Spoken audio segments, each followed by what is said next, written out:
તો જામનગર શહેરમાં 3 police station દ્વારા જપ્ત કરાયેલા 43.62 લાખની કિંમતના દારૂ અને બિયરનો જથ્થો નષ્ટ કરવામાં આવ્યો છે.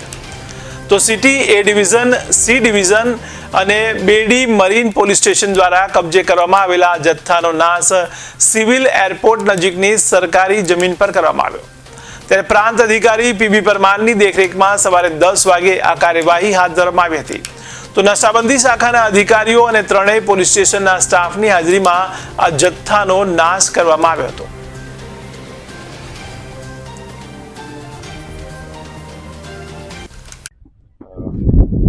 જામનગર શહેર ડિવિઝન વિસ્તારના સિટી એ ડિવિઝન, સિટી સી ડિવિઝન અને બેડી મરીન પોલીસ સ્ટેશન વિસ્તારના પ્રોહિબિશનના અલગ અલગ ગુનાઓમાં પકડાયેલ 12,698 જેટલી બોટલોનો મુદ્દામાલનો નાશ પ્રાંત અધિકારી શ્રી જામનગર શહેર વિભાગના હાજરીમાં તેમજ અન્ય સ્ટાફની હાજરીમાં મુદ્દામાલનો નાશ કરવામાં આવેલ છે.